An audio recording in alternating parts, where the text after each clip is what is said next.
గోపానేపల్లె గ్రామంలో నీటి సమస్య పరిష్కారానికి 10 రోజుల్లో శాశ్వత పరిష్కారం కనుగొంటామని ఉపమండల అభివృద్ధి అధికారి దేవరశెట్టి బ్రహ్మయ్య తెలిపారు. ప్రకాశం జిల్లా కొమరోలు మండల పరిధిలో గోపానిపల్లి గ్రామంలో ఎస్సీ పాలెంలో నీటి కోసం ప్రజలు తీవ్ర అవస్థలు పడుతున్నారు. పంచాయతీ వారు వీటిని వదిలిపెట్టి మోటార్లు ఉన్న ఇళ్ల వరకే నీరు వేస్తూ మిగతా ప్రాంతం వారికి నీరు రాక తీవ్ర ఇబ్బందులు కలుగుతుండటంతో ప్రజల సమస్యను అధికారుల దృష్టికి తీసుకువచ్చాయి. ఈ సందర్భంగా ఉపమండల అభివృద్ధి అధికారి దేవరశెట్టి బ్రహ్మయ్య గోపానిపల్లికి గ్రామానికి వెళ్లి పలువురు ప్రజల ఇళ్ల వద్ద సమస్యను అడిగి తెలుసుకున్నారు.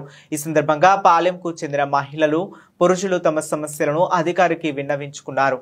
వేసవికాలం కావటం నీరు లేక పిల్లలు, పెద్దలు, పశువులు తీవ్ర ఇబ్బందులు గురవుతున్నాయన్నారు. పంచాయతీ వారు నీరు వదిలినా అవి పూర్తి స్థాయిలో అన్ని ఇళ్లకు రావటం లేదని, కావున సమస్యను పరిష్కరించాలని, ఇంటింటికి కుళాయిల ద్వారా నీరు వచ్చే మార్గం చూడాలని ప్రజలు కోరారు. ఈ సందర్భంగా దేవరశెట్టి బ్రహ్మయ్య మాట్లాడుతూ 10 రోజులలో శాశ్వత నీటి సమస్య పరిష్కారాన్ని చూపిస్తామని, ప్రస్తుతానికి నీటిని వదిలే క్రమంలో మరికొన్ని గంటల పాటు ఎక్కువసేపు మోటార్ వేసే కార్యక్రమాన్ని పొడిగించి నీరు వచ్చే విధంగా చేస్తామని వారికి హామీ ఇచ్చారు.